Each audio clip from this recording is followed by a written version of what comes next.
மூத்த பத்திரிகையாளர் திரு தராசு ஷாம் நம்மோடு இணைப்பில் இருக்கிறார். அவரோடு பேசலாம். சார் வணக்கம். நீதித்துறைக்கு சவால் விடும் வகையில் ஆட்சியாளர்கள் நடந்து கொள்கிறார்கள் என்று அதிமுக கூட்டத்தில் கண்டனம் தெரிவிக்கப்பட்டிருக்கிறது. திருப்பரங்குன்றம் விவகாரம் தொடர்பாக இது இருக்கக்கூடும் என்றும் சொல்லப்படுகிறது. உங்களுடைய பார்வை என்ன? திருப்பரங்குன்றம் விவகாரம் தொடர்பாகத்தான். அதாவது இப்போது இருக்கிற சூழ்நிலையில் மக்களவையிலும் மாநிலங்களவையிலும் சமர்ப்பிக்கப்பட்டிருக்கிற நீதிபதிக்கு எதிரான இம்பீச்மெண்ட் தீர்மானம் அகில இந்திய அரசியல் முக்கியத்துவம் பெறுகிறது. இம்பீச்மெண்ட் தீர்மானம் நிறைவேற்றுவது மிகவும் கடினம். ஏற்கனவே உள்ள 2 தீர்மானங்கள் நிலுவையில் இருக்கின்றன. ஆனால் அரசியல் ரீதியாக அது பெரிய முக்கியத்துவம் பெறுகிறது. வட இந்திய பத்திரிகைகளும் தேசிய ஊடகங்களும் அது குறித்த முக்கியத்துவம் குறித்த செய்திகளை எல்லாம் வெளியிடுகின்றன. எனவே அதை கவுண்டர் செய்வதற்காகத்தான் இந்த தீர்மானம் என்றுதான் நான் நினைக்கிறேன். காரணம், நீதித்துறை எத்தனையோ தீர்ப்புகள் வழங்கி இருக்கிறது. ஆட்சிக்கு எதிராக வழங்கி இருக்கிறது, ஆட்சியை பாராட்டியும் வழங்கி இருக்கிறது. எல்லா நீதித்துறையின் எல்லா நடவடிக்கைகளிலும் ஒரு ஆட்சி தலையிடவும் முடியாது. நீதித்துறை சுதந்திரமாக செயல்பட வேண்டும் என்றால் தனித்தன்மை காப்பாற்றப்பட வேண்டும் என்கிற அதிமுக தீர்மானத்திலே யாருக்குமே ஆட்சேபனை இருக்க முடியாது. அப்படிப்பட்ட நிலைமை ஏற்பட வேண்டும் என்றால் ஆட்சியாளர்களின் தலையில் இருக்கக்கூடாது. ஆட்சியாளர்கள் மிரட்டல் போக்கை கைவிட வேண்டும். நாட்டில் சட்டத்தின் ஆட்சி நடக்க வேண்டும். இந்த தீர்மானம் என்பது பொதுப்படையான தீர்மானம். ஆனால் திமுக ஆட்சிக்கு எதிராக அவர்கள் நீதித்துறைக்கு சவால் விடுகிறார்கள் என்கிற ஒரு தொனி அதிலே தொனிக்கிறது. அரசியல் ரீதியாக பிற தீர்மானங்கள் என்னென்ன நிறைவேற்றப்படுகின்றன என்பதுதான் இதில் முக்கியத்துவம் பெறுவதாக நான் உணர்கிறேன். காரணம் அதிமுகவில் ஒருங்கிணைப்பு பற்றியும் அதிமுகவின் கூட்டணி பற்றியும் அதிமுகவில் இருக்கிற தொண்டர்கள் மற்றும் பிற தலைவர்கள் பெரிதும் எதிர்பார்க்கிறார்கள். அதிலே ஒரு தெளிவான விஷயம் கூறப்பட்டிருப்பதாக நான் நினைக்கிறேன். ஏனென்றால் கூட்டணி தொடர்பான எல்லா முடிவுகளும் எடப்பாடி பழனிசாமி அவர்கள் தான் எடுப்பார்கள். கூட்டணியில் எந்தெந்த கட்சிகள் இடம்பெற வேண்டும் என்பது குறித்தும் அவர்தான் முடிவெடுப்பார் என்று சொல்லப்படுகிறது. அப்படி என்றால் தேசிய ஜனநாயக கூட்டணியில் என்றுதான் நாம் பொருள் கொள்ள வேண்டும். ஏனென்றால் அதிமுக பாரதிய ஜனதா கூட்டணி என்று சொல்லப்பட்டாலும் அது தேசிய ஜனநாயக கூட்டணி தான். தேசிய ஜனநாயக கூட்டணிக்கு தமிழ்நாட்டிலே அதிமுக தான் தலைமை வகிக்கிறது. அப்படி என்றால் என்டிஏ கூட்டணியிலே திரு டிடிவி தினகரனுக்கோ அல்லது திரு ஓபிஎஸ் அவர்களுக்கோ இடமில்லை என்று சூசகமாக சொல்வதாக நான் உணர்கிறேன். அதுபோக அண்ணாமலை அவர்கள் சமீபத்தில் எடுத்துள்ள முயற்சிகள், 2 முறை அமித்ஷாவுடன் பேசியது, டிடிவி தினகரன் அவர்களுக்கு விருந்து கொடுத்தது, இதையெல்லாம் அதிமுக தலைமை ரசிக்கவில்லை, அதற்கு ஆதரவு அளிக்கவில்லை என்று சூசகமாக நாம் புரிந்து கொள்ளலாம். திரு தராசு ஷாம், தற்காலிக சபாநாயகராக, அதாவது அவைத்தலைவராக KP முனுசாமி நியமனம், இதை நாம் ஒரு வழக்கமான உடல்நலம் சார்ந்த ஒரு விஷயமாகத்தான் பார்க்க வேண்டுமா, அல்லது வேறு ஏதேனும் இதில் காரணம் இருக்கும் அப்படின்னு நம்ம எதிர்பார்க்கலாமா? வேறு காரணம் இருப்பதாக எனக்கு தோன்றவில்லை. சாதாரணமான உடல்நல கோளாறாக இருக்கும் என்றுதான் நான் நினைக்கிறேன். ஏனென்றால் தமிழ்மகன் ஹுசைன் அவர்கள் அதிமுகவில் இருந்து எந்த காரணத்தை முன்னிட்டும் வெளியே வரமாட்டார் என்று நான் உறுதியாக நம்புகிறேன். அதிமுக முதல் திமுகவிலிருந்து எம்ஜிஆர் அவர்கள் விலக்கப்பட்ட போது தமிழ்மகன் ஹுசைன் அவர்கள் ஒரு பஸ் ஓட்டுநர், அரசு பஸ் ஓட்டுநர். அவர் மேலூரிலே பஸ்ஸை தேநீருக்காக நிறுத்தும் போது எம்ஜிஆர் அவர்கள் நீக்கப்பட்டார் என்ற செய்தி வானொலியில் ஒலித்தது. அதை கேட்டுவிட்டு உடனடியாக அங்கேயே ஓட்டுநர் பதவியை ராஜினாமா செய்துவிட்டு கன்னியாகுமரி மாவட்டத்துக்கு திரும்பி ஏராளமான கண்டன கூட்டங்கள் நடத்தி இப்படி என்று அவருக்கென்று ஒரு தனி வரலாறு இருக்கிறது. எனவே இரட்டை இலையை கையில் வைத்திருக்கிற எடப்பாடி பழனிசாமி தலைமையிலான அதிமுக அப்படித்தான் அவர் பார்ப்பார். எம்ஜிஆர் இல்லாத காலத்திலே இரட்டை இலை தான் எம்ஜிஆர். எனவே அவர் அதிமுகவிலிருந்து வெளியேற மாட்டார். வெளியேறுவதற்கு அவருக்கு மனமும் வராது. எனவே அவர் தொடர்ந்து அதிமுக நீடிப்பார். சில மன வருத்தங்கள் இருக்கலாம், அதையெல்லாம் இல்லை என்று சொல்ல முடியாது. உட்கட்சியிலே மன வருத்தங்கள் இருக்கத்தான் செய்யும். ஆனாலும் அவர் தாவேக்காவுக்கு போய் விடுவார் அல்லது பிறகு திமுகவுக்கு திரும்பி விடுவார் அப்படி நான் நினைக்கவில்லை. எனவே உடல்நலம் சரியில்லை என்று கூறப்படுகிற காரணத்தை தான் நான் முழுமையாக நம்புகிறேன். இணைப்பில் உங்களுடைய கருத்துக்களை எங்களோடு பகிர்ந்து கொண்டமைக்கு நன்றி திரு தராசு ஷாம். தொடர்ந்து நம்மோடு பேசுவதற்காக மூத்த பத்திரிகையாளர் திரு பிரியன் இணைப்பில் இருக்கிறார். அவரோடு பேசலாம். சார் வணக்கம். அதிமுக பொதுக்குழுவில் 16 தீர்மானங்கள் நிறைவேற்றப்பட்டிருக்கின்றன. அதில் நீதித்துறைக்கு சவால் விடும் வகையில் ஆட்சியாளர்கள் நடந்து கொள்கிறார்கள், அது கண்டனத்திற்குரியது என்று அதிமுக தெரிவித்திருக்கிறது. இதை எப்படி பாக்குறீங்க? நீதித்துறையில் சவால் விடுறதுன்னா இப்ப சமீபத்தில் நடந்த திருப்பரங்குன்றம் விஷயத்தை பத்தி தான் அந்த பெயர் சொல்லாம அந்த விஷயத்தை குறிப்பிடுறாங்கன்னு நினைக்கிறேன்.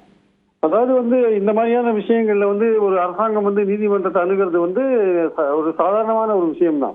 அது ஆச்சரியப்படத்தக்க ஒரு விஷயம் கிடையாது. எடப்பாடி ஆட்சியிலேயே பல தடவை நீதிமன்றத்தை அவங்க அணுகியிருக்காங்க, பல விஷயங்களை அணுகியிருக்காங்க. அதனால இது ஒரு அரசாங்கம் மத நல்லிணக்கம் பாதிக்கப்படும் போது அல்லது சர்ச்சைக்குரிய ஒரு விஷயம் வரும்பொழுது அந்த தீர்ப்பு மக்களோட மத நல்லிணக்கத்தை பாதிக்கும்ன்ற ஒரு விஷயம் வரும்பொழுது அரசாங்கம் அந்த தீர்ப்பை திருத்தத்துக்கான ஒரு முயற்சிகள்ல மேல்முறையீடு போறது சகஜமான ஒரு விஷயம் தான். இது நீதித்துறைக்கு ஒரு அச்சுறுத்தலோ அல்லது அது மாதிரி எல்லாம் கிடையாது. எல்லாருமே வந்து ஒரு பாதிப்பு வரும்பொழுது மேல் கோர்ட்டை நோக்கி போகிறது வந்து இயல்பான ஒரு விஷயம். அதனால இந்த தீர்மானத்தில் எதுவும் ஒரு அர்த்தம் இருக்கிற மாதிரியான ஒரு விஷயம் இல்லை. அதாவது அவங்க சொல்றது என்னன்னா வந்து பார்லிமெண்ட்ல வந்து ஒரு இம்பீச்மெண்ட் மோஷன் கொண்டதுக்கான முயற்சிகள் வந்து திமுக எடுக்கிறது, இந்தியா கூட்டணி எடுக்கிறது, 100 எம்பிக்கள் கழித்து போட்டு சபாநாயகர்கிட்ட விஜயார் சுவாமிநாதன் மேல இம்பீச்மெண்ட் மோஷன் கொடுத்துருக்காங்கன்ற விஷயம் இருக்கு இல்லையா, அதுதான் வந்து நீதித்துறை அச்சுறுத்தல் மாதிரி அவங்க சொல்றாங்க. அது திமுக இந்த கட்சியை வந்து ஒரு அரசியல் ரீதியாக எடுத்த ஒரு விஷயமா நான் பாக்கிறேன். அரசாங்கம் என்ற முறையில தமிழக அரசு வந்து மேல்முறையீடு போவது என்பது அதற்கு வந்து அதன் உரிமை சார்ந்த ஒன்றாக நான் பார்க்கிறேன். சோ இந்த விஷயத்துல வந்து அவங்க அதிமுக தீர்மானம் எந்த அளவுக்கு தெரியாது. மற்றபடி வந்து எடப்பாடி தான் முதலமைச்சர் என்று போட்டிருக்கிற தீர்மானமும் கூட்டணி கட்சிகளை அவர் தான் டிசைட் பண்ணுவார் என்ற விஷயமும் வந்து நிச்சயமா பாஜகவுக்கு ஒரு சங்கடம் கொடுக்கிற ஒரு விஷயமா இருக்கலாம். ஏன்னா வந்து தினகரனை உள்ள சேர்க்கறது போன்ற விஷயங்கள்ல வந்து என்ன மாதிரியான முடிவை வந்து எடப்பாடி எடுப்பார் தெரியாது. பாஜக வந்து தினகரனை என்டிஏ கூட்டணியில கொண்டு வரணும் பாக்குறாங்க. அதே மாதிரி ஓபிஎஸ் வந்து அதிமுகக்குள்ள கொண்டு வரணும் பாஜக ட்ரை பண்றாங்க. இதுல ஒற்றுமைக்கான ஒரு தீர்மானம், ஒருங்கிணைப்புக்கான ஒரு தீர்மானம் இல்ல அப்படின்ற விஷயத்த நான் கேள்விப்படுறேன். அது உண்மையான இனிமேதான் தெரிய வரும். அப்படி இல்லைன்னா அது வந்து ஒரு பெரிய பின்னடைவா நான் பாக்குறேன். எந்த ஒரு கட்சியும் கூட்டணிக்கு வராத நிலையில, அதிமுகவையும் பலப்படுத்தாத நிலையில யார கூட்டணியில சேர்க்கணும், தினகரன் போன்றவர்களை சேர்க்க முடியாத ஒரு நிலை வரும்பொழுது நிச்சயமாக அதிமுக பலவீனமாக இருக்கும்.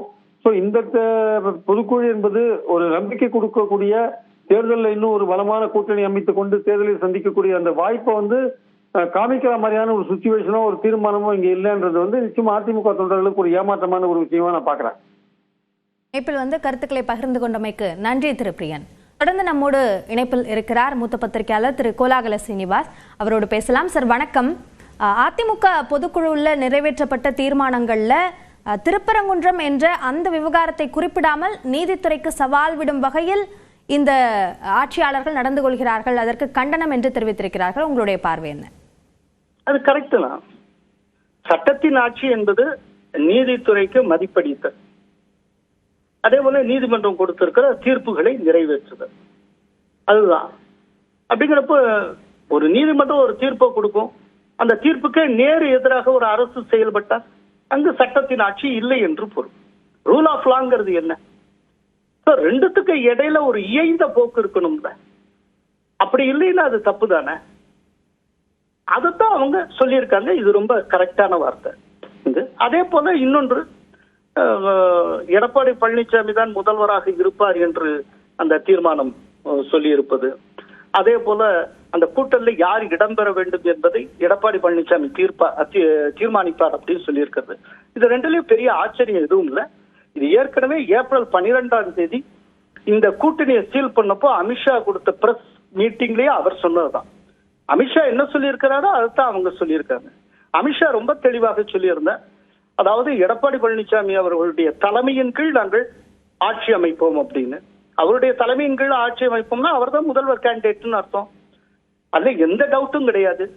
அப்புறம் தமிழக என்டிஏவுடைய தலைவர் எடப்பாடி பழனிசாமி தான். அதை வந்து அமித்ஷா சொன்ன அந்த எக்ஸாக்ட் வார்த்தையில சொல்றோம்னா, தேசிய அளவில் எப்படி மோடியோ அதே போல என்டிஏவுக்கு தமிழக அளவில் எடப்பாடி பழனிசாமி அப்படின்னாங்க. சோ தமிழக என்டிஏவை பொறுத்தவரை அவர் தான் டிசைடிங் அத்தாரிட்டி. இது ரெண்டையும் ஆல்ரெடி அமித்ஷா சொல்லி இருந்ததுதான், அதைத்தான் இப்ப தீர்மானமா நிறைவேற்றி இருக்காங்க. அதனால இதை வந்து சில பேர் அதிமுகவுக்கும் பிஜேபி இடையிலான முரண்பாடு மாதிரிலாம் சித்தரிக்க முயற்சி பண்ணுவாங்க. அப்படி சித்தரிக்க முயற்சி செய்கிறவர்கள் ஏப்ரல் 12ஆம் தேதி அமித்ஷா கொடுத்த பிரஸ் மீட்டை இன்னொரு தடவை போட்டு பார்க்கணும். அது வந்து யூடியூப்ல இன்னமும் அவைலபிளா இருக்கு. அவர் என்ன சொல்லியிருக்காரோ அதைத்தான் இப்ப தீர்மானமா நிறைவேற்றி இருக்காங்க. அதே போல இன்னொன்று, இந்த அதிமுக ஓபிஎஸ் மற்றவங்க வர்றது சம்பந்தமா, இது ஓபிஎஸ் மற்றவங்க அவங்கள மீடியாக்குள்ள கிளப்பிட்டு இருக்காரு. இதுக்கு 1000 தடவை எடப்பாடி பழனிசாமி தெளிவா பதில் சொல்லி இருக்கிறார். அந்த குறிப்பிட்ட மூவரை தவிர மற்றவர்களை வரவேற்கிறோம். அந்த டயத்துல செங்கோட்டையன் இஷ்யூ டெவலப் ஆகல. அதாவது அதனுடைய பொருள் என்னன்னா, கட்சியால் நீக்கப்பட்டவர்கள் தவிர கட்சியிலிருந்து பிரிந்து போனவர்களை வரவேற்கிறோம் எத்தனையோ தடவை சொல்லி இருக்கிறார். அதனால இப்பவும் சொல்றேன், சசிகலா, ஓபிஎஸ், டிடிவி தினகரன் இந்த மூவருக்கும் அதிமுகக்குள்ள இடமே இருக்காது. இது 1000 தடவை இவர் எடப்பாடி பழனிசாமி தெளிவுபடுத்தி இருக்கிறார்.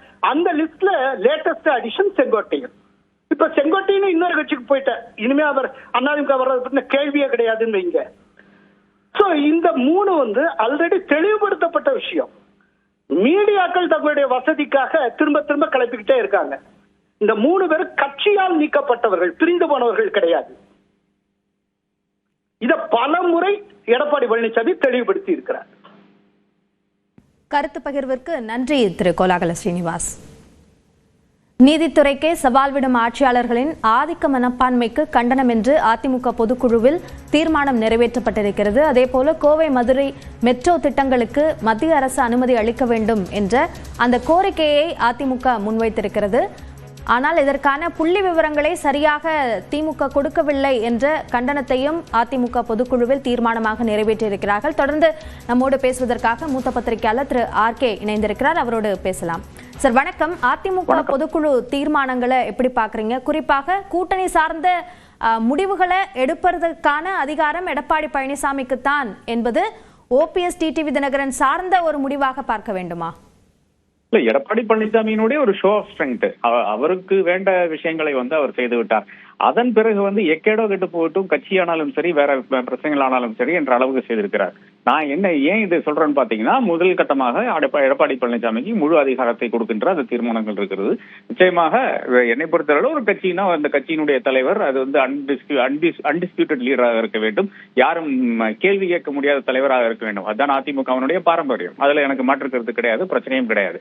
ஆனால் அதை அடுத்து திருப்பரங்குன்றம் வார்த்தையே இல்லாத ஒரு ரெசல்யூஷன். அப்ப நீங்க என்ன சொல்ல வர்றீங்கன்னு பாத்தீங்கன்னா, நாங்க ஒரு இந்துத்துவ கட்சியாக மாறிட்டோம் என்று சொல்ல வருகிறீர்களா?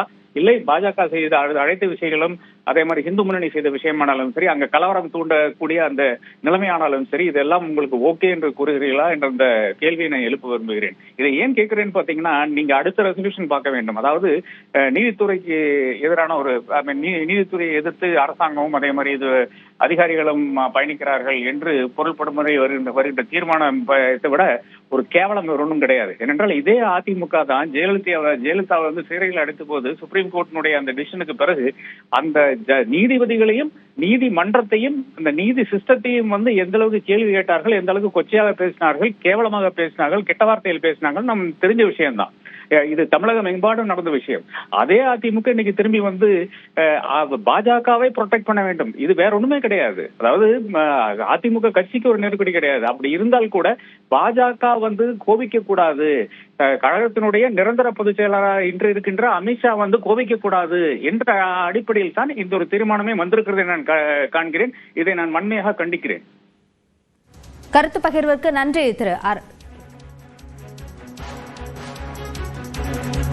கூட்டம் என்பது அரசியல் முக்கியத்துவம் வாய்ந்த ஒன்றாக மாறி இருக்கிறது.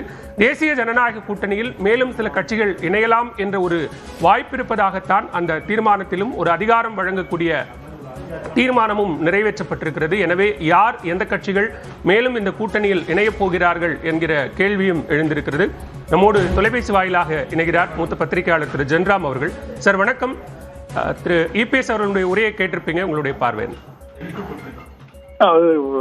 பொதுக்குழுல கூட்டணி அமையுமா அமையாதா அல்லது வெற்றி பெற முடியுமா முடியாதா அப்படிங்கிற மாதிரி சந்தேகத்துல உற்சாகம் இல்லாமல் இருக்கக்கூடிய பொதுக்குழு உறுப்பினர்களுக்கு ஒரு நம்பிக்கையையும் உற்சாகத்தையும் கொடுக்கிற மாதிரி ஒரு பேச்சை பேசி இருக்கிறார்ங்கிறத தாண்டி எனக்கு அதுல ஒரு முக்கியத்துவம் வாய்ந்த எந்த செய்தியும் எனக்கு படல.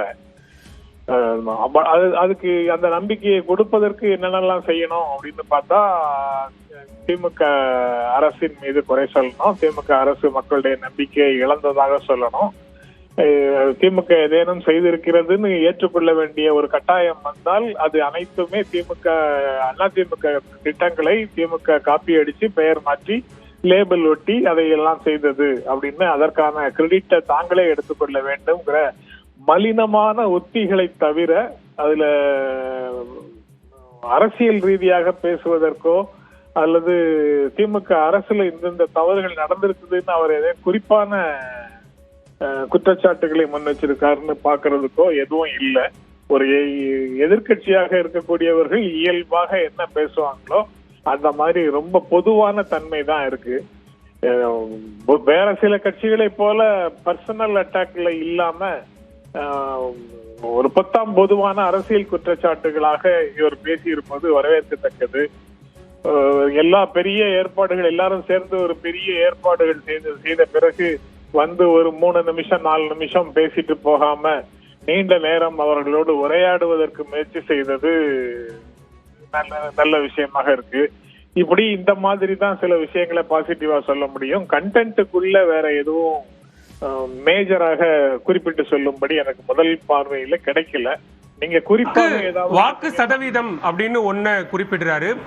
தமிழ்நாட்டு மக்கள் நாடாளுமன்ற தேர்தலுக்கு ஒரு மாதிரியும் சட்டமன்ற தேர்தலுக்கு ஒரு மாதிரியும் தான் வாக்களிப்பாங்க. 2024 நாடாளுமன்ற தேர்தலில் அதிமுக 23.5%, பாஜக 18%. ஸோ மொத்தம் 41% மேலான வாக்குகள்ங்கிறது அதிமுக பாஜக கூட்டணிக்கு கிடைச்சது அப்படின்னு சொல்றாரு. ஒரு வாதத்துக்காக அதை ஏற்றுக்கொண்டால் கூட அது பாஜகவும் அதிமுகவும் மட்டுமே பெற்ற வாக்குகள் இல்ல. பாரதிய ஜனதா கட்சி சில கட்சிகளோட கூட்டணியில இருந்தது தனியாக, அதிமுக வேறு சில கட்சிகளோட கூட்டணியில இருந்தது தனியாக. அந்த கூட்டணி கட்சிகள் கூட இந்த நிமிடத்துல திமுக பாஜக கூட்டணிக்குள்ள வரவே இல்லை. அப்படி இருக்கக்கூடிய சூழல் அவர்கள் தயங்குகிறார்கள் அல்லது வர மறுக்கிறார்கள், மாற்று ஏற்பாடுகளை அவர்கள் தேடிக்கொண்டிருக்கிறார்கள் பொருள் கொண்டோம் என்றால் இவங்களுக்கு அந்த ஓட்டுகளே திரும்ப வருவதற்கே வாய்ப்பில்லை. அந்த கூட்டணியே இன்னும் இறுதியாகல. நீங்க ஸ்பெசிபிக்கா கேட்டீங்கன்னா பாட்டாளி மக்கள் கட்சி 2ஆக போயிருக்குது. அது இன்னும் எந்தெந்த பக்கத்துக்கு போகுங்கிறது உறுதியாக தெரியல. ஒரு ஃபேக்ஷன் வேண்டுமானால் இங்க வரலாம், இன்னொரு ஃபேக்ஷன் எங்க போகுங்கிறது தெரியல. தேமுதிக இவர்களோடு வர தயாராக இருக்கிறார்களாங்கிறது மிகப்பெரிய கேள்வி.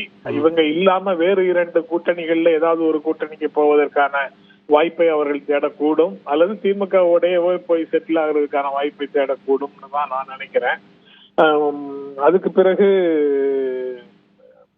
சிங்கிள் மேன் பார்ட்டியாக இருக்கக்கூடிய கட்சிகள் கூட அந்தந்த கூட்டணிகள்ல ஏற்கனவே இருந்த கூட்டணிகளுக்குள்ள திரும்ப வருவதற்கு இன்னும் தயக்கம் காட்டுகின்றன. இனிமே தான் சென்னையில யார் தலைமை தாங்குகிறார்களோ அவரோ, அல்லது யாரு டெல்லியில இருந்து அனைத்தையும் இயக்குகிறாரோ அவரோ சென்னைக்கு வந்துதான் எல்லா வேலைகளையும் செய்யணுமா, அவங்களையெல்லாம் எப்போது ஒருங்கிணைக்க போகிறார்கள் அப்படிங்கிற கேள்வி. அந்த சந்தேகத்துக்கு தானே ஒரு தெளிவு கொடுத்திருந்தாரு. அதிமுக தான் இங்க தலைமை, அதிமுக தான் ஆட்சி அமைக்கும், அது ஒரு கூட்டணி ஆட்சி அப்படின்னு எழுந்த விவாதங்களுக்கும் இப்ப நீங்க எழுப்புற சந்தேகத்துக்குமான பதிலாகத்தானே அதை இபிஎஸ் இப்ப சொல்லியிருக்காரு. ஆமா, இந்த 10ஆம் தேதி என்ன முடிவு அப்படிங்கிறது தெரிந்ததுக்கு அப்புறம் பேசுவதாக சொல்லி இருப்பவர்கள் எல்லாம் இன்னும் பேசினாதான் அந்த நிலைமைகள் தெரியும். ஓகே, மிக்க நன்றி திரு ஜென்ராம். இணைப்பில் வந்து கருத்துக்களை பகிர்ந்து கொண்டமைக்கு நன்றி. அதிமுகவினுடைய செயற்குழு மற்றும் பொதுக்குழு கூட்டம் நடைபெற்று முடிந்திருக்கிறது. ஒரு பரபரப்பான அரசியல் சூழ்நிலையில் நடைபெற்றிருக்கக்கூடிய எதிர்வரும் சட்டமன்ற தேர்தலை ஒட்டி நடைபெற்றிருக்கக்கூடிய அதிமுகவினுடைய இந்த செயற்குழு மற்றும் பொதுக்குழு கூட்டம், அதில் நிறைவேற்றப்பட்டிருக்கக்கூடிய தீர்மானங்கள், அதில் அதிமுக பொதுச் செயலாளர் எடப்பாடி பழனிசாமி ஆற்றியிருக்கக்கூடிய உரை என்பதும் அரசியல் முக்கியத்துவம் வாய்ந்ததாக பார்க்கப்படுகிறது. அக்கூட்டத்தில் திரு எடப்பாடி பழனிசாமி பேசிய காட்சிகளை தற்போது பார்க்கலாம். அந்த தீர்மானம் நிறைவேற்றக்கூடாது என்பதற்கு நம்மோடு இருந்தவர்களே சில பேர் எதிரியோடு சேர்ந்து கைகோர்த்து ஒரு சோதனையை உருவாக்கினார்கள். சட்டமன்ற மாமன்றத்திலே சட்டப்பேரவை தலைவருடைய உத்தரவின் பேரிலே பெரும்பான்மை நிரூபிக்கின்ற தீர்மானத்தை கொண்டு வருகின்ற பொழுது இப்ப முதலமைச்சர் அன்றைக்கு எதிர்க்கட்சி தலைவராக இருந்தார். அவரும் அவரோடு சேர்ந்த சட்டமன்ற உறுப்பினர்களும் எப்படி நடந்து கொண்டார் என்பது தொலைக்காட்சியின் வாயிலாக நாம் அத்தனை பேரும் பார்த்தீர்கள். உங்களுடைய ஆதரவால் சட்டமன்ற உறுப்பினருடைய ஆதரவால் முதலமைச்சராக தேர்ந்தெடுக்கப்பட்டு அந்த தீர்மானத்தை நிறைவேற்றுகின்ற நிலையிலே என்னுடைய மேஜையின் மீது ஏறி டான்ஸ் ஆடுறாங்க திமுக எம்எல்ஏ.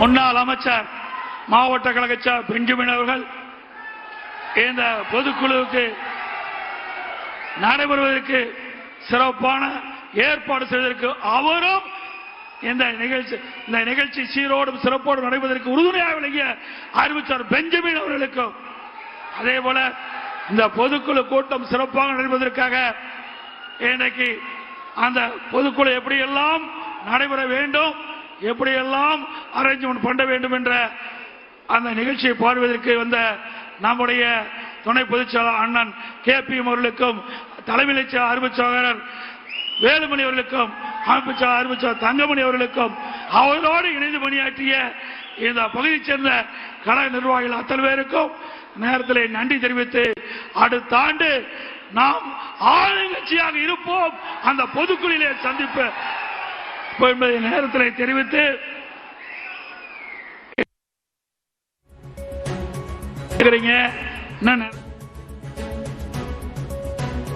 சுருக்கமாக பேசி உங்களுடைய பசியோடு இருப்பவர்களுக்கு மேலும் காலதாமம் செய்யக்கூடாது என்ற அடிப்படையிலே இப்பொழுது என்னுடைய உரையை நிறைவு செய்கின்றேன்.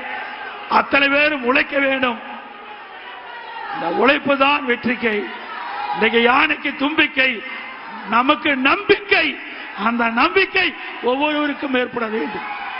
நம்முடைய செயல்பாடு சிறப்பாக இருக்க வேண்டும். அதுதான் முக்கியம் என்பதை இந்த நேரத்தில் தெரிவித்து எனது உரையை நிறைவு செய்கின்றேன். நன்றி, வணக்கம். நிறைவாக அதிமுகவின் செயற்குழு பொதுக்குழு கூட்டம் சென்னை வானகரத்தில் தற்போது நடந்து நிறைவு பெற்றிருக்கிறது. அதிமுக பொதுச் செயலாளர் எடப்பாடி பழனிசாமி பேசிய காட்சிகளை நாம் பார்த்தோம். அதிமுக வரக்கூடிய சட்டப்பேரவை தேர்தலில் கூட்டணியாக 210 இடங்களில் வெல்லும் என்று அவர் கூறியிருக்கிறார். அது மட்டுமில்லாமல் ஆளும் கட்சியை விமர்சித்தும் பல்வேறு விஷயங்களை அவர் பேசியிருக்கிறார். அது மட்டுமல்லாமல் வரக்கூடிய சட்டமன்ற தேர்தலில் அதிமுக அமைக்கும் கூட்டணிக்கு அதிமுகவே தலைமை ஏற்கும் என்று அவர் பேசியிருக்கிறார்.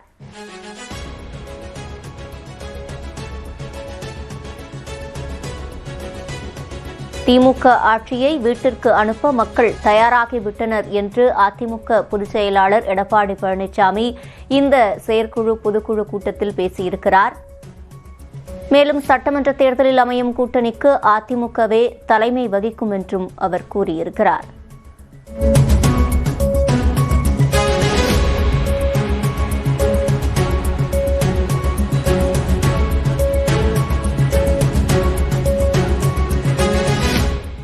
அதிமுகவின் செயற்குழு பொதுக்குழு கூட்டத்தில் அதிமுக பொதுச் செயலாளர் எடப்பாடி பழனிசாமி பேசிய காட்சிகளை பார்த்தோம். இது தொடர்பாக தொடர்ந்து பேசுவதற்காக செய்தி அறையிலிருந்து இணைகிறார் நெறியாளர் பாலவேல். பாலவேல், இனி உங்களிடம். நன்றி சிவரஞ்சனி. அஇஅதிமுகவினுடைய செயற்குழு மற்றும் பொதுக்குழு கூட்டம் நடைபெற்று முடிந்திருக்கிறது. இந்த செயற்குழு மற்றும் பொதுக்குழு கூட்டத்தில் உரையாற்றி இருக்கக்கூடிய அதிமுக பொதுச் செயலாளர் பல்வேறு அரசியல் முக்கியத்துவம் வாய்ந்த விஷயங்களை பேசியிருக்கிறார். அவர் உரையை பார்த்துவிட்டு நாம் பேசலாம். 2026ஆம் ஆண்டு நடைபெற்ற சட்டமன்ற பொதுத் தேர்தலிலே நல்ல கூட்டணி அமையும், கவலைப்படாதீங்க. இன்னொன்றையும் சொல்லுகிறேன், அதிமுகவை பொறுத்த வரைக்கும் சொந்த பலமுள்ள கட்சி, சொந்த பலம் வாய்ந்த கட்சி. திமுகவை பொறுத்த வரைக்கும் மக்கள் பலமிழந்த கட்சி. அதனால்தான் எப்பொழுது பார்த்தாலும் ஸ்டாலின் பேசுறார், எங்கள் கூட்டணி வலிமையான கூட்டணி, எங்கள் கூட்டணி வலிமையான கூட்டணி. இவர் கட்சி பத்தி நம்பி நிக்கல, இவர் கட்சி நம்பி நிக்கல, கூட்டணி நம்பித்தான் நிற்கிறார். ஆனா நம்ம கூட்டணியில் அங்கம் வைக்கிற கட்சிகள் எல்லாம் சுதந்திரமாக செயல்படுகின்றன. அதிமுகவினுடைய செயற்குழு மற்றும் பொதுக்குழு கூட்டத்தில் கூட்டணி மற்றும் கட்சி பலம் குறித்து எடப்பாடி பழனிசாமி அவர்கள் பேசிய காட்சிகளை பார்த்தோம். நம்மோடு தொலைபேசி வாயிலாக இணைந்திருக்கிறார் திமுக அமைப்பு செயலாளர் திரு RS பாரதி அவர்கள். சார் வணக்கம். அதிமுக பொதுக்குழு செயற்குழுல திரு எடப்பாடி பழனிசாமி பேசிய அந்த காட்சிகளை பார்த்தோம். பல்வேறு விஷயங்கள், திமுக அரசுக்கு கடுமையான விமர்சனங்களையும் சவாலையும் விடுத்திருக்கிறார். 2026 நிச்சயம் அதிமுக தான் ஆட்சி அமைக்கும், கூட்டணிக்கு அதிமுக தான் தலைமை, தனித்து ஆட்சி அமைக்கக்கூடிய பலம் அதிமுகவுக்கு இருக்குங்கிறார். அவர் கனவு காண்பதிலே நான் விரும்பல. அவர் கனவு காணட்டான்.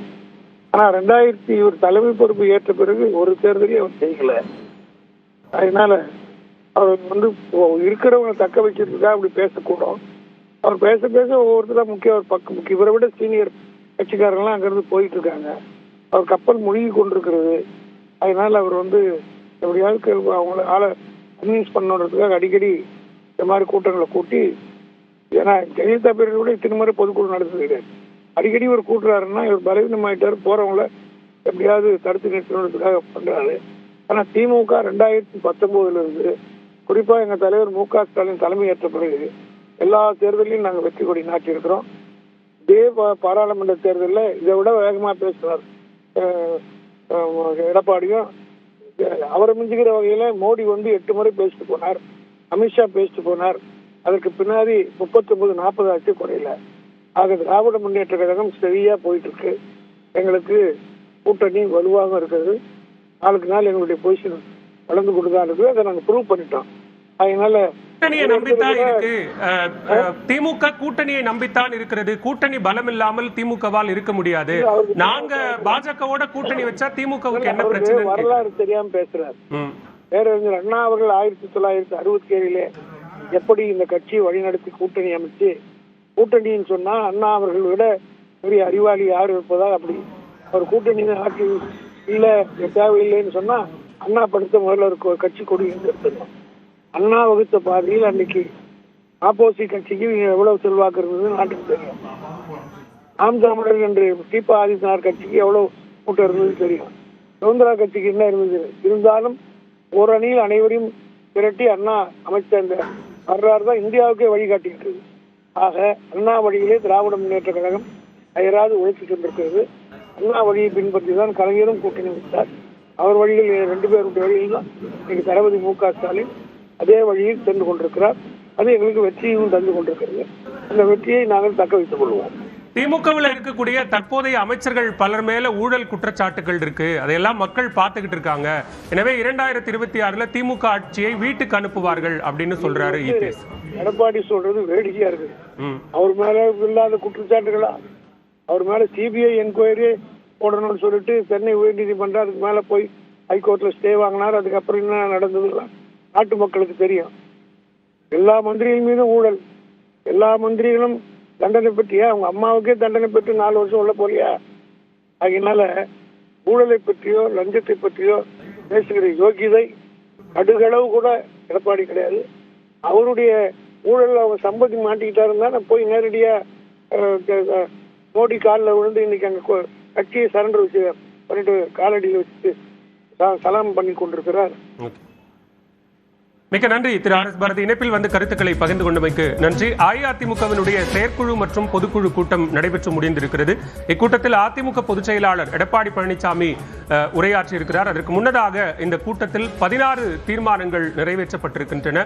அதிமுக பாஜக கூட்டணி அமைந்த பிறகாக அந்த கூட்டணியில் மேலும் சில கட்சிகள் சேருவதற்கான வாய்ப்பு இருக்கிறது என்கிற அடிப்படையில் அதற்கான முடிவெடுக்கும் அதிகாரத்தை அதிமுக பொதுச் செயலாளர் எடப்பாடி பழனிசாமிக்கு வழங்கும் தீர்மானம் உட்பட 16 தீர்மானங்கள் இந்த செயற்குழு மற்றும் பொதுக்குழு கூட்டத்தில் நிறைவேற்றப்பட்டிருக்கின்றன. அதற்கு பிறகாக இந்த கூட்டத்தில் உரையாற்றிய அதிமுக பொதுச் செயலாளர் எடப்பாடி பழனிசாமி அதிமுக ஆட்சி மீதான விமர்சனங்களை, கடந்த கால ஆட்சி மீதான விமர்சனங்களை வைக்காமல் மாறாக தற்போது அமைந்திருக்கக்கூடிய கூட்டணி மற்றும் தன்னுடைய தனிப்பட்ட செயல்பாடுகள் மீதான விமர்சனங்களை தற்போது திமுக அரசு வைத்து வருவதாகவும் ஆட்சியின் மீதான பல்வேறு விமர்சனங்களை, குற்றச்சாட்டுகளை அதிமுக பொதுச் செயலாளர் தன்னுடைய உரையின் போது முன்வைத்திருக்கிறார். அதே நேரத்தில் கூட்டணி ஆட்சி என்பது தொடர்பான பல்வேறு விமர்சனங்கள், விவாதங்கள் எழுந்து வரக்கூடிய நிலையில் அதிமுக தான் கூட்டணிக்கு தலைமை தாங்கும், அதிமுக தான் தனித்து ஆட்சி அமைக்கும் என்கிற ஒன்றையும் திட்டவட்டமாக திரு எடப்பாடி பழனிசாமி தற்போது தன்னுடைய பேச்சின் மூலமாக தெளிவுபடுத்தி இருக்கிறார். அதிமுக பலம் வாய்ந்த கட்சி, தனித்து ஆட்சி அமைக்கக்கூடிய அளவுக்கான பலம் பொருந்திய கட்சியாக அதிமுக இருக்கிறது என்கிற ஒரு கருத்தையும் மீண்டும் தன்னுடைய உரையின் மூலமாக எடப்பாடி பழனிசாமி வலியுறுத்தி பேசியிருக்கிறார். அதே நேரத்தில் அதிமுக பாஜக கூட்டணி மீது வைக்கக்கூடிய விமர்சனங்களுக்கு பதிலளிக்கும் விதமாகவும் பல்வேறு விஷயங்களை திரு எடப்பாடி பழனிசாமி குறிப்பிட்டிருக்கிறார். திமுக கூட்டணி பலத்தை நம்பிதான் இருக்கிறது. ஆனால் திமுக தொடர்ந்து கூட்டணி மூலமாக இருந்து செயல்பட்டுக் கொண்டிருக்கக்கூடிய நிலையில் அதிமுக பாஜக கூட்டணி அமைந்தால் தங்கள் கூட்டணியை மட்டும் ஏன் திமுகவும் திமுக தலைவரும் விமர்சிக்கிறார்கள் என்கிற கேள்வியை அவர் முன்வைத்திருக்கிறார். அதே நேரத்தில் திமுக மீதான பல்வேறு விமர்சனங்களை, குற்றச்சாட்டுகளை தன்னுடைய உரையில் குறிப்பிட்ட அவர் திமுக ஒரு கார்ப்பரேட் நிறுவனமாக செயல்பட்டுக் கொண்டிருக்கிறது என்றும் அதிமுக பொதுச் செயலாளர் கூறுகிறார். அதிமுக பாஜக கூட்டணியில் மேலும் சில கட்சிகள் வரும், வலுவான கூட்டணியாக அந்த கூட்டணி 2026 மாறும், அதன் மூலமாக மீண்டும் அதிமுக ஆட்சியை பிடிக்கும் என்கிற ஒரு நம்பிக்கையை இன்றைய செயற்குழு மற்றும் பொதுக்குழு கூட்டத்தில் அதிமுக பொதுச் செயலாளர் எடப்பாடி பழனிசாமி முன்வைத்திருக்கிறார். எதிர்வரக்கூடிய சட்டமன்ற தேர்தலை முன்னிட்டு நடக்கக்கூடிய இந்த செயற்குழு மற்றும் பொதுக்குழு லட்சுமி நம்மோடு தொலைபேசி வாயிலாக இணைப்பில் இருக்கிறார். வணக்கம் மேடம். இன்றைய செயற்குழு மற்றும் பொதுக்குழு கூட்டத்தில் எடப்பாடி பழனிசாமி மிக நீண்ட உரையை ஆற்றியிருக்கிறார். ஒரு சொந்த பலமுள்ள கட்சி அதிமுக 210 இடங்களுக்கு மேல அதிமுக பாஜக கூட்டணி வெற்றி பெறும்ங்கிற ஒரு நம்பிக்கையை வெளிப்படுத்தி இருக்கிறார். எப்படி பார்க்கிறீங்க? இது தேர்தல் நெருக்கத்துல வழக்கமாக ஒரு கட்சியினுடைய தலைவர் அவங்க கட்சியில் இருக்கக்கூடியவர்களை உற்சாகப்படுத்துவதற்காக பேசக்கூடியதுதான். அப்படிப்பட்ட ஒரு ஸ்டேட்மெண்டா தான் இதை பார்க்கணும். ஆனா ஏடிஎம்கேக்கு இப்ப இது கட்டாயம் தேவை. தலைமை பொறுப்பில் இருக்கக்கூடியவர் பொதுச் செயலாளர் என்கிற முறையில் அவருடைய கட்சியில் இருக்கக்கூடியவர்களை உற்சாகப்படுத்த வேண்டியது, அதுவும் தேர்தல் நெருக்கத்துல உற்சாகப்படுத்த வேண்டியது கட்டாயம் தேவை. அதை ரொம்ப அழகா செஞ்சிருக்காரு. இன்னைக்கு அந்த 30 நிமிடத்துக்கு மேலாக பேசியிருக்காரு. திமுகவினுடைய பிரதான எதிரி அல்லது ஆளுங்கட்சியை கேள்வி கேட்கக்கூடிய இடத்துல இருக்கிறது அதிமுக தான் அப்படிங்கறத ரொம்ப தெளிவா திரும்பவும் பேசி இருக்கிறார். இது தமிழ்நாட்டு அரசியல்ல இன்றைக்கு இந்த ஸ்டேட்மெண்ட் ரொம்ப முக்கியம். ஏன்னா இருவரும் திராவிட கட்சிகளுக்கு இடையே தான் போட்டி அப்படிங்கறத திரும்பவும் அவர் உறுதிப்படுத்தி இருக்கிறார். இதைத்தான் திமுகவும் விரும்புகிறது. வேறு யாருமே இங்க பவர்ஃபுல்லான போர்சஸ் கிடையாது. ஏடிஎம்கே தான் பவர்ஃபுல் போர்ஸ்ன்றத அவரு சொல்றாரு. திமுகவை அரசாங்கத்துல இருந்து வீழ்த்துவதற்கோ அல்லது வெளியேற்றுவதற்கோ அதை அதிமுகவால தான் முடியும் அப்படின்னு உண்மைதான். அதிமுக தனிப்பெரும் கட்சி தான். கிட்டத்தட்ட கடந்த தேர்தலில் அவங்க கிட்டத்தட்ட 20% வாக்குகள், அதாவது ஏடிஎம்கேக்குன்னு இருக்க ஓட் பேங்கை போன முறை எவ்வளவு வாக்குகள் இருக்கும், எவ்வளவு தங்களுடைய வலிமை என்ன அப்படின்றது 2024 தேர்தலில் அதிமுக உணர்த்தியது. எல்லாம் அவங்க அதுக்காக கூட தனியா கண்டெஸ்ட் பண்ணாங்கன்னு கூட வச்சுக்கலாமே. அவங்களுக்கு தனி பலமுள்ள ஒரு கட்சி தான், அதுல எந்த மாற்று கருத்துமே இருக்க முடியாது. இன்றைக்கு தொண்டர்களையும் கட்சி நிர்வாகிகளையும் உற்சாகப்படுத்தி இருக்கிறார் தன்னுடைய பேச்சின் மூலமாக. நன்றி திருமதி லட்சுமி. இணைப்பில் கருத்துக்களை பகிர்ந்து கொண்டமைக்கு நம்மோடு தொலைபேசி வாயிலாக இணைந்திருக்கிறார் பத்திரிகையாளர் திரு சிவபிரியன். சார் வணக்கம். இன்றைய கூட்டத்துல அதிமுக பொதுச் செயலாளர் ஆற்றிய உரையில சொல்லக்கூடிய பல அம்சங்கள் இருக்கு. அது யாருக்கான செய்தி அப்படிங்கிற ஒரு கேள்வியும் எழுது. அதுல அவர் சொல்லக்கூடிய முக்கியமான அம்சம் என்பது தேர்தலுக்கு முன்னாடி ஒரு பலமான கூட்டணி அமைக்கப்படும் அப்படிங்கிறாரு. அப்ப அதிமுக பாஜக கூட்டணி பலம் இல்லாத கூட்டணி அப்படின்னு புரிஞ்சுக்கணுமா? பலம் இல்லாத கூட்டணிங்கிறத விட எதிர் அணியில இருக்கிறது மிகவும் பலம் வாய்ந்த கூட்டணி. அந்த பலத்தை எதிர்க்கிற அளவுக்கு எங்களுக்கு பலம் வேணும், அந்த பலமான கூட்டணி அமைப்போம் அப்படிங்கிற அர்த்தத்திலையும் அதை பார்க்கலாம். ஏன்னா பாஜகவும் இப்போ பாஜக அதிமுக கூட்டணிங்கிறது இன்னும் அவங்களுக்குள்ள ஃபைனலைஸ் ஆயிடுச்சு. அந்த அலையன்ஸ் இன்னும் இறுதி வடிவம் பெறல. அதுல பாமக இடம் பெறணும், தேமுதிக இடம் பெறணும், அம்மா மக்கள் முன்னேற்ற கழகம் இடம் பெறுமான்னு பார்க்கணும், ஓபிஎஸ் உடைய சிச்சுவேஷன் என்னன்னு பார்க்கணும். இதெல்லாம் வச்சுதான் அவர் சொல்ற மாதிரி நான் நினைக்கிறேன். பலமான கூட்டணினா இப்ப அதிமுகவும் பாஜகவும் இருக்கும் பொழுது அவர் ஒரு 41% கணக்கு சொல்றாரு. ஆனா 44-45% இருந்தாதான் நீங்க ஆட்சிக்கு வர முடியும் அப்படிங்கிற ஒரு சிச்சுவேஷன் டேட்டா இருக்கு, ஒரு 2-3 எலெக்ஷன் டேட்டா. சோ அது இப்ப நான் சொன்ன கட்சி எல்லாம் சேர்த்து இன்னொரு 3-3.5% வரும். அததான் அவர் சொல்ற மாதிரி நான் நினைக்கிறேன். அதுக்காக எங்க கூட்டணி பலமா இருக்குது. இன்னும் இந்த கூட்டணியை பலப்படுத்தும் விதமாக நாங்க நிறைய பேரை கூட்டிட்டு வருவோம்னு சொல்றதுதான் நான் பாக்குறேன். இதை விட இந்த கூட்டணி விஷயத்தை விட இந்த பொதுக்குழுவில் எதிர்பார்க்கப்பட்டது போல் அதாவது ஏற்கனவே பிரிந்து சென்றவர்களை இணைத்துக் கொள்ள ஏதாவது ஒரு அறிவிப்பு வரும் அப்படின்ற ஒரு ஸ்பெகுலேஷன் இருந்தது. அது எதுவுமே இல்லை. அதிமுகவை யாராலும் பிரிக்க முடியாது, பிளவுபடுத்த முடியாது. அதிமுக யாருக்கும் அடிமை கிடையாது அப்படிங்கறத எடப்பாடி பழனிசாமி சொல்றாரு. மற்ற தலைவர்கள் எல்லாமே நாங்க அதிமுகவை விட்டு போக மாட்டோம். அப்ப என்னன்னா பிரிந்து சென்றவர்களுக்கு இடம் எதுவும் இல்லை. அந்த பொசிஷன்ல எந்த ஒரு மாற்றமும் கிடையாது. நீங்க இதை எப்படி எடுத்துக்கணும்னா, ஒண்ணு ஓபிஎஸ் ஒரு கூட்டணி ஒரு தனி கட்சி ஆரம்பிச்சு என்டிஏக்குள்ள வருவாரு. அப்படி இல்லைன்னா அவர் பிஜேபியோட இணைஞ்சிடணும். அம்மா மக்கள் முன்னேற்ற கழகம் என்டிஏல வருவதற்கான வாய்ப்புகளை நான் இன்னைக்கு இந்த ஸ்டேட்மெண்ட்டுக்கு அப்புறம் முழுசா பார்க்கிறேன். ஏன்னா ரொம்ப தெளிவா இபிஎஸ் தான் சீஃப் மினிஸ்டர் கேண்டிடேட் அனௌன்ஸ் பண்ணிட்டாங்க. அவர் தலைமையில் தான் தேசிய ஜனநாயக கூட்டணிங்கிறது எங்கள் கூட்டணியை பாஜக ஏற்றுக்கொண்டிருக்கிறது எங்கள் தலைமையே அப்படின்னு சொல்லிட்டு அந்த ரெசல்யூஷன்ல ரொம்ப தெளிவா உறுதியா சொல்றாரு. அவர் இபிஎஸ் சொல்றது மட்டும் இல்லாம அந்த ரெசல்யூஷன்ல ரொம்ப ரொம்ப அழகா ஆணித்தரமா அவங்க அந்த ரெசல்யூஷனை ஃப்ரேம் பண்ணிருக்காங்க. அந்த வார்த்தைகள்லாம் கரெக்டா இன்னொன்னு என்னன்னா கூட்டணியை ஏற்றுக்கொள்ள வேண்டும். கூட்டணியினுடைய கோல் என்ன, நோக்கம் என்ன, கூட்டணியின் தலைமையை ஏற்றுக்கொள்ள வேண்டும். சோ இப்ப எல்லாமே என்னன்னா எங்களை ஏத்துக்கிறவங்கள நாங்க அக்செப்ட் பண்ணிக்கிறோம். டிடிவி தினகரன் வேணும்னா எங்க தலைமையை ஏத்துக்கிட்டு என்டிஏக்கு வரலாம், அவ்வளவுதான்.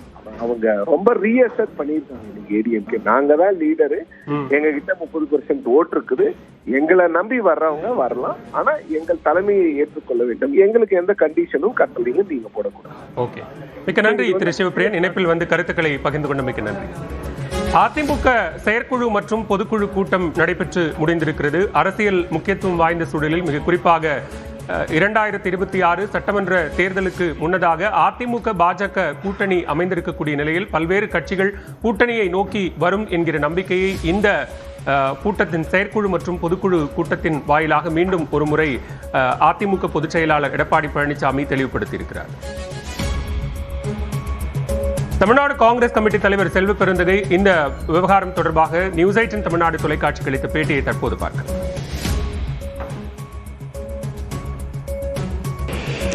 இல்லை, அவர் பேசலாம். அவருக்கு பேசுறதுக்கு எல்லா உரிமையிட்டு எல்லா கனவு காண்பதற்கான தகுதியும் இருக்கு. நல்லா கனவு காணட்டும், நல்லா பேசட்டும்.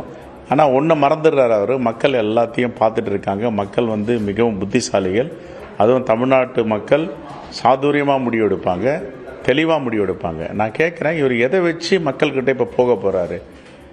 ஏற்கனவே அம்மையார் ஜெயலலிதா அவர்கள் தமிழ்நாட்டுடைய பெருமைகளையும் எதையும் விட்டு கொடுக்கக்கூடாது, உரிமைகளை விட்டு கொடுக்கக்கூடாதுன்னுட்டு உதயமின் திட்டத்தில் கையொப்பமிடலை, ஜிஎஸ்டியில் கையொப்பமிடலை, நீட்டு பிரச்சனையில் ரொம்ப தெளிவாக இருந்தாங்க. யூனிஃபார்ம் சிலபஸ் வந்த பிறகு தான் எங்கள் குழந்தைகளுக்கு எல்லோருக்குமான சமமான கல்வி வரும்பொழுது தான் நீட்டை கொண்டு வருவாங்க. ஆனால் இது எல்லோரையும் தாரை வார்த்தை கொடுத்துட்டாரு. தமிழ்நாட்டு மக்களுடைய உரிமைகளை ஜிஎஸ்டியில் போய் கையெழுத்து போட்டார். கொரோனா பெருந்தொற்று காலத்தில் அவர் என்ன பணியாற்றினார் மக்கள் பார்த்துட்டு இருக்காங்க. அதற்கு பிறகு உதயமின் திட்டத்தில் கையொப்பமிட்டால் என்ன பிரச்சனை வரும் அப்படின்ட்டு அம்மையார் ஜெயலலிதா சொன்னாங்க. நான் சொல்லலை, இதை எதிர்கட்சிகள் சொல்லலை. உதயமின் திட்டத்தில் கையொப்பமிட்டால் மின்சார வாரியம் யூனியன் கவர்மெண்ட் ஒன்றிய அரசுக்கு சென்றுவிடும், ஒரு உரிமையும் இருக்காது. நாங்கள் ஏன் இவர் போய் கையொப்பமிட்டாரு? நீட்டு தேர்வு இங்கே கொண்டு வந்தால் தற்கொலைகள் வரும், மாணவ மாணவிகள் தற்கொலை பண்ணிக்குவாங்கன்னு சொன்னாங்க அந்த அம்மா. நீட்டு அனுமதிக்கவே இல்லை உயிரோடு இருக்க வரைக்கும். இவரை போய் நீட்டை அனுமதிச்சாரு.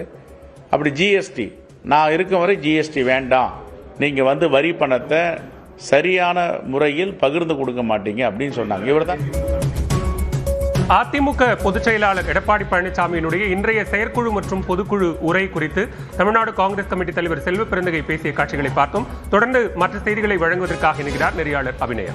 நன்றி பாலவே. தமிழ்நாடு காங்கிரஸ் கமிட்டி தலைவர் செல்வ பெருந்தகை இந்த விவகாரம் தொடர்பாக நியூஸ் 18 தமிழ்நாடு தொலைக்காட்சிக்கு அளித்த பேட்டியை தற்போது பார்க்கலாம்.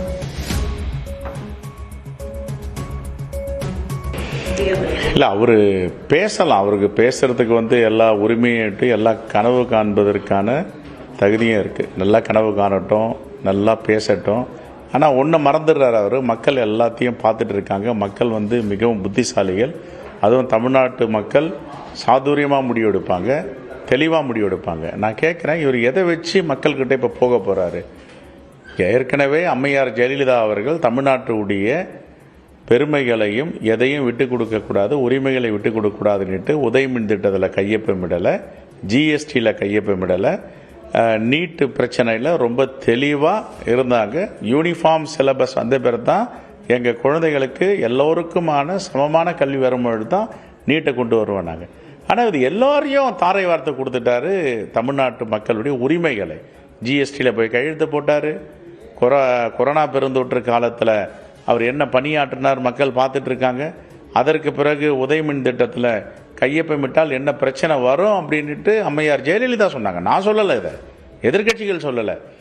உதயமின் திட்டத்தில் கையொப்பமிட்டால் மின்சார வாரியம் யூனியன் கவர்மெண்ட் ஒன்றிய அரசுக்கு சென்றுவிடும், ஒரு உரிமையும் இருக்காது. நாங்கள் ஏன் இவர் போய் கையொப்பமிட்டாரு?